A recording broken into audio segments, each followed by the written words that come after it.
Shalom. Koholo Yahweh Ba'ashum Yahusha Ba'ashum Rakach Wadash. The monster of the apostles, the monster of the elders, the great millstone, rule well and tell us his truth. Much respect to you brothers out there, preaching his word in truth and sincerity throughout the four corners of earth.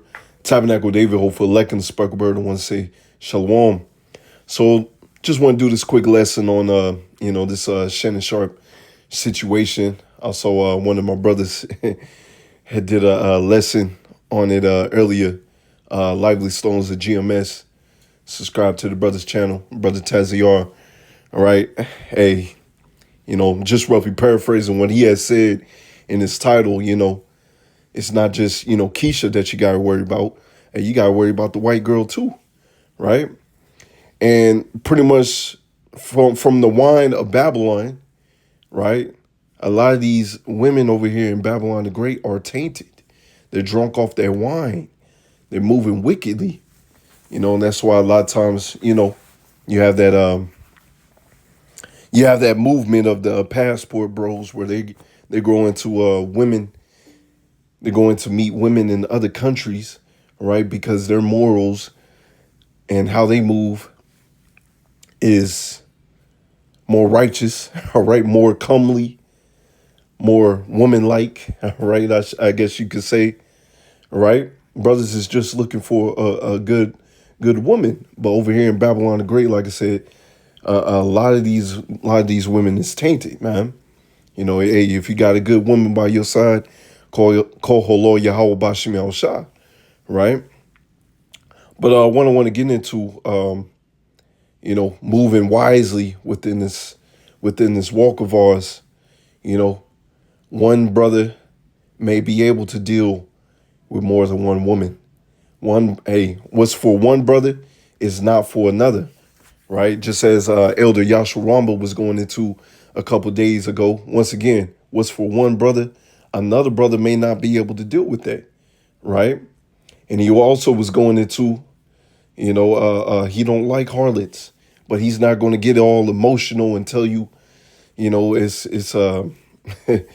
it's going off, right? Because as I got right here, some of the men of the Lord had dealt with harlots. It's the oldest profession in the book, but what we are telling you, your first love should be Yahweh Ba'ashem Yahusha, all right, Sophia, this wisdom, right? As a man, get built up in the spirit, do your lessons, right? Go out there on the highways and byways, preach his word, right? Once again, what's for one man is not for another, right? One man may be able to deal with harlots, may be able to deal with more than one woman. And then another man, hey, you probably just need to be alone. You probably don't need any woman. Another brother, you just good with one woman, man. All right. Now we do understand the Lord is going to set everything in order as we read in Isaiah 4:1, right? The Lord's going to set everything in order, right? That factory reset, on these women over here in Babylon the Great. It's going to happen, man. Right. So, hey, if you don't have a woman, don't be over here all mad and hey, this ain't our rest.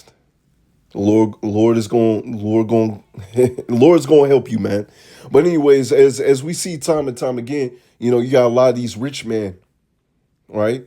Those that have climbed the ladder. Matter of fact, one that comes to mind, you got Birdman, wicked ass nigga. I thought thought he was a booty warrior anyways. But anyways, wasn't he married for like 1 month or so? Secretly married for like 1 month. And then now he has to give all, half of his money or whatever to that woman, man. Right?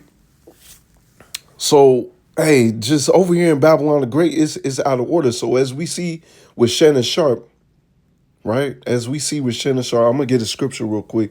I'm going to get into it. As we see with Shannon Sharp, right? I'm going to get this right here. Sirach 25, verse 21. Stumble not at the beauty of a woman and desire her not for her pleasure, right? Don't just, look at a woman just because she's beautiful. Understand the baggage that she may come with, right? Understand what hell that may come with, all right? As we read right here, Sirach 25 verse 19, all wickedness is but little to the wickedness of a woman. Let the portion of a sinner fall upon her. Right here in Babylon the Great, which, it remains to be seen. Just me in the spirit, which I can be very wrong. I could be wrong. Hey, this harlot is sounding like she's a false witness, man. And over here in Babylon the Great, right? It got a lot of our women, especially Jake, all right, a lot of our women being false witness out here. And that ends up for a lot of men to get clapped up, man, get sent to the spirit realm. So you had that football player a couple years ago, right? She said, he was talking to other women, right? Hey, hey, he's that type of caliber player, man, right? A lot of you, hey, Eve got to understand when you deal, with a certain type of man, that's just what it's gonna come with, right? A certain type of status, that's what it's gonna come with. So she pretty much got angry at him for talking. Slocky, y'all gotta cut off. But anyways, I'm gonna just get to the point. As you see with this Shannon Sar situation, man, it just goes to show you that this is not your rest, man. Right? This is not your rest. But that factory reset, as we read in Isaiah 4:1, is coming very, very soon. But I want to get, a couple instances as you read. There's several men of the Lord, that dwelt with harlots, as we read, Judah, right, son of Jacob.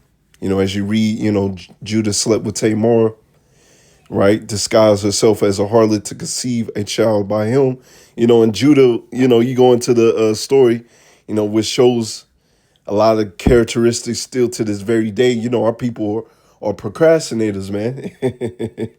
Wait till the last minute, just doing all types of stuff, man. But anyways, because he had failed to give her a son in marriage as promised, right? Significance, the union produced Perez, who is a part of the lineage of King David and ultimately Yahushua Mashiach, right?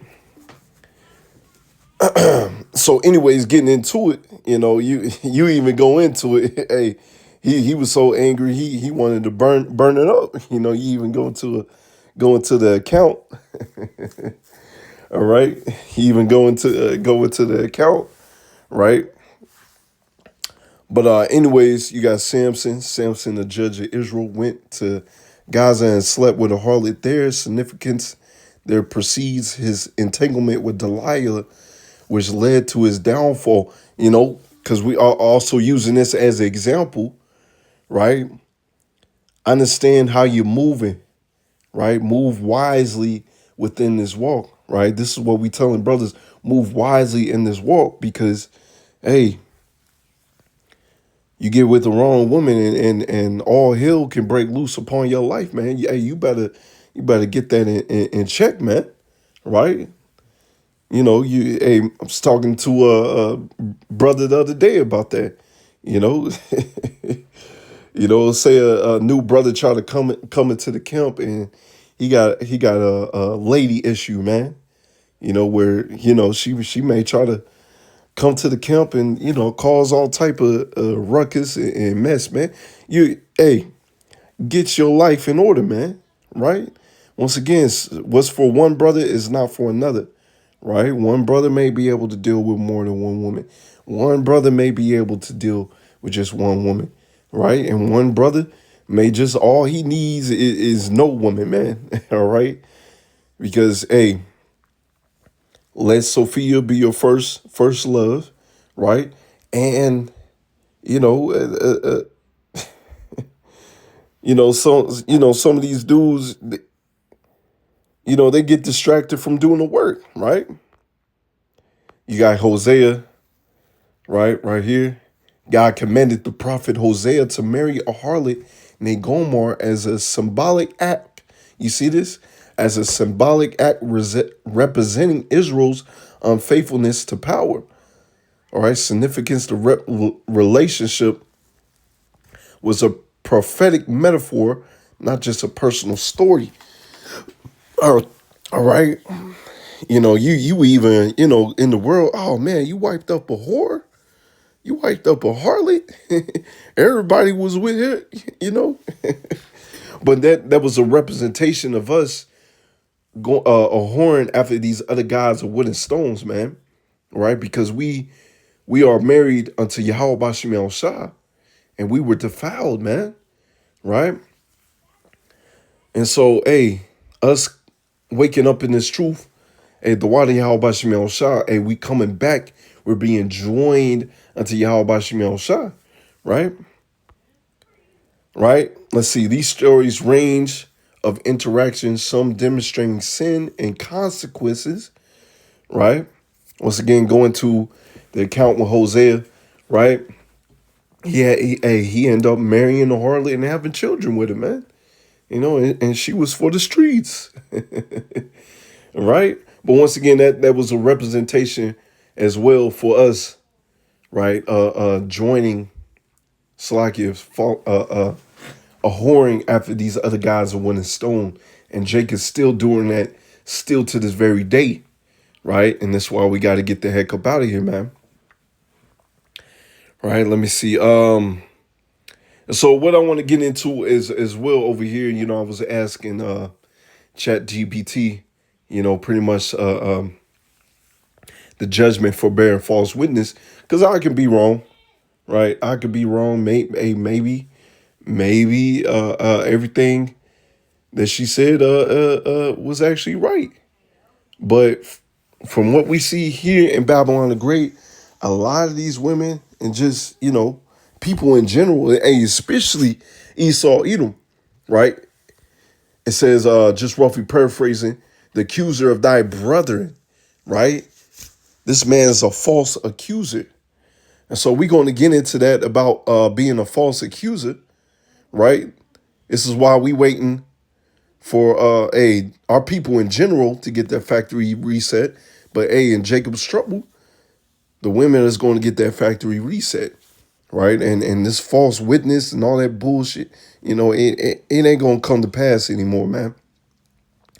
But anyways, in the Bible, bearing false witness, lying or giving false testimony, especially in a legal setting, is considered a serious offense. The judgment or punishment for it varies depending on the context. But here are the key passages, right? The ninth commandment, all right, as we read in Exodus 20, verse 16, thou shalt not bear false witness against thy neighbor. All right, this is one of the 10 commandments, showing that it's a foundational moral law, right? It's a foundational moral law. You should not be out here bearing false witness. Oh, he did this and did that. And they didn't do that, right? Because the scriptures speak about having a good name, man, right?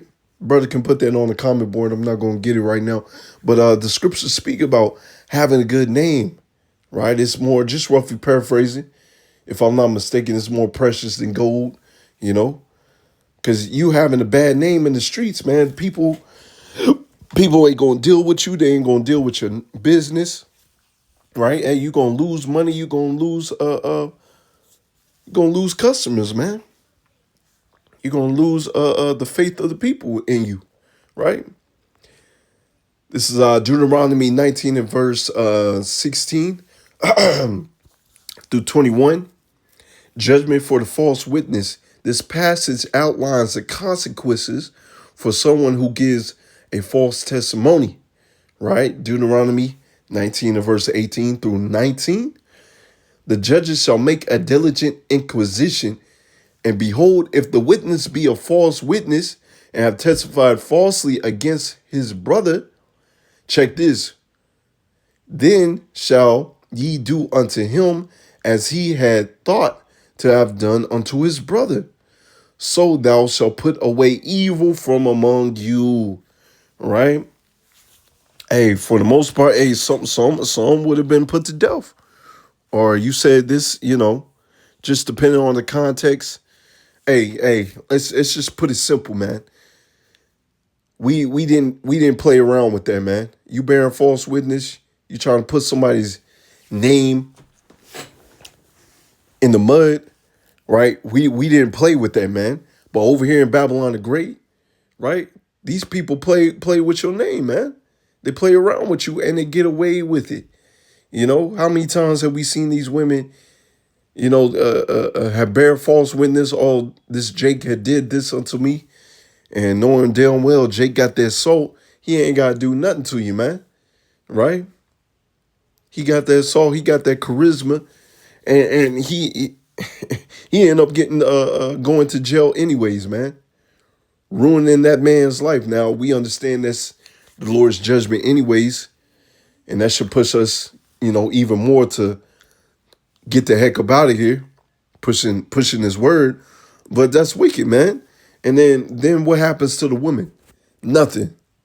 Nothing happens to that woman for bearing false witness. Now sometimes a Jake may get out. They give him about $1 million, $3 million. That ain't nothing for the life that you lost, locked up, right?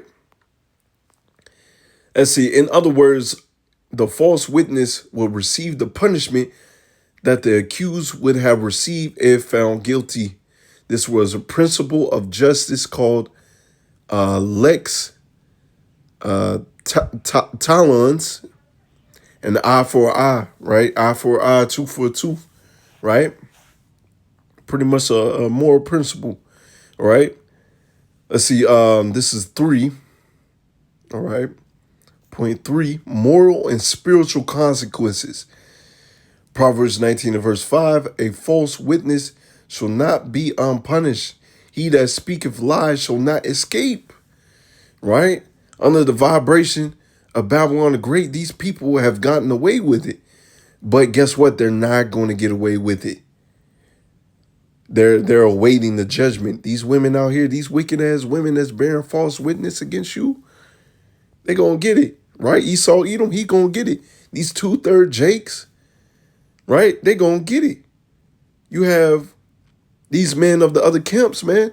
Oh, y'all break it. Hey, y'all saying that y'all can go out there and we already broke that down.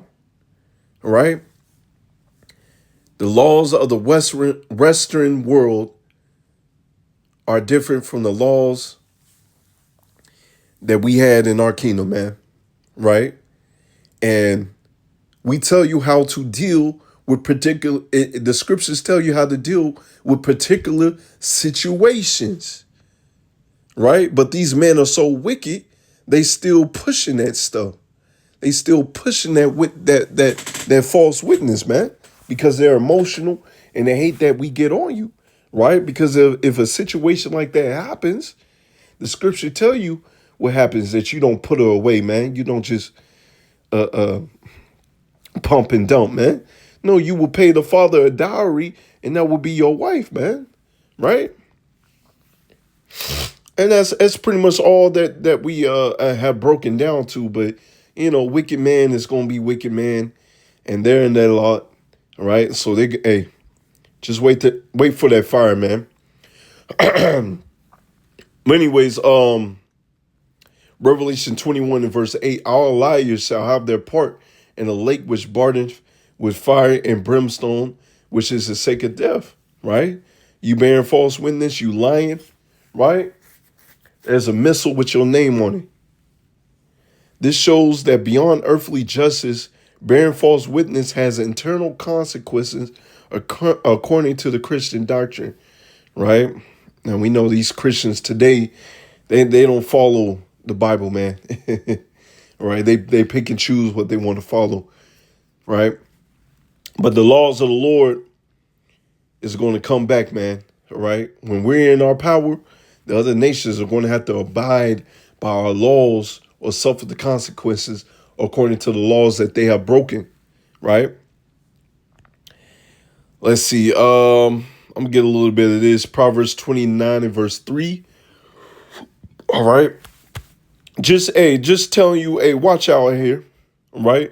Watch how you move within the within this walk, right? Especially if you're a leader in this thing, right? Or just, hey, just a brother in general, man. Watch how you move within this walk, man. Let's see. I'm gonna get the King James version. Whosoever loveth wisdom rejoiceth his father, but he that keepeth company with harlots spendeth his substance. All right, spending all your money, all your time with harlots, man. Right?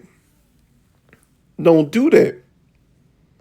Have a well balanced life. Right? Once again, what's for one brother is not for another brother.